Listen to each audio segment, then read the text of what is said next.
Donc cette personne place l'équivalent de 100 € à la Banque de France en 1813. En 1800.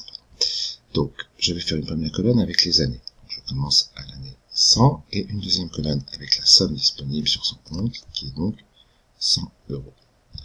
Alors, pour remplir la colonne des années, je sélectionne ici et puis je vais tirer sur le petit carré noir vers le bas et vous voyez ça copie mais en augmentant d'une année à chaque fois.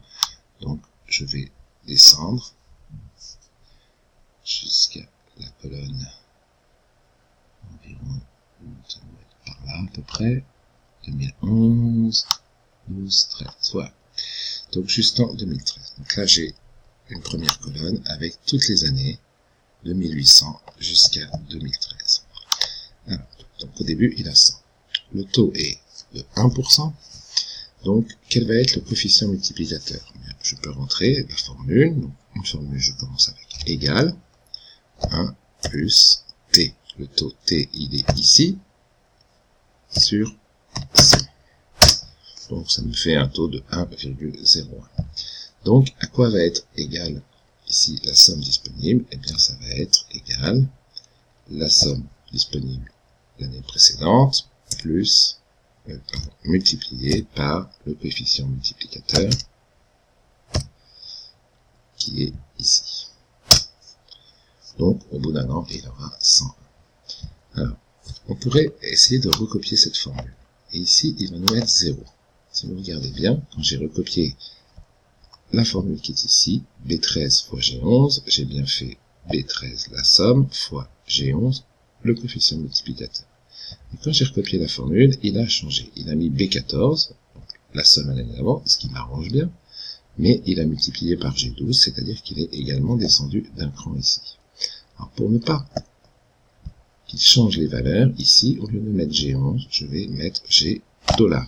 Je rajoute un dollar. Et donc, quand je vais recopier cette formule,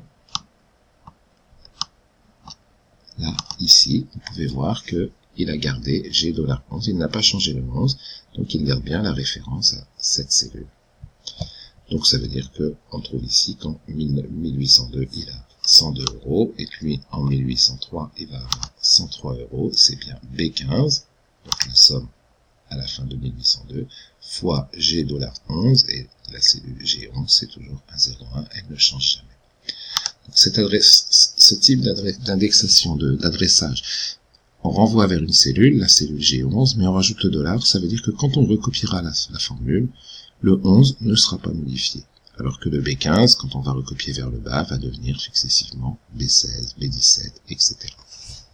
Donc une fois que vous avez fait ça, bien, vous n'avez plus qu'à recopier vers le bas toute la colonne, la formule dans toute la colonne,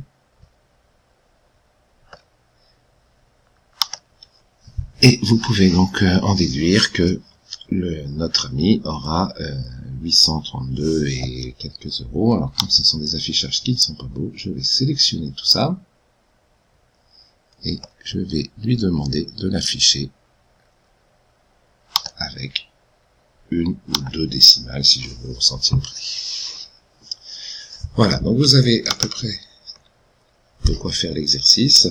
Je vous laisse déjà dans un premier temps refaire ce fichier pour pouvoir vous familiariser avec le tableur, et ensuite je vous demanderai de trouver le taux nécessaire, le taux qu'il faudrait pour que il ait en 2013 une somme de plus de 1500 €. Donc, je vais l'écrire ici. Trouver le taux requis pour que la somme en 2013 dépasse 1500 €. Voilà, à vous de jouer.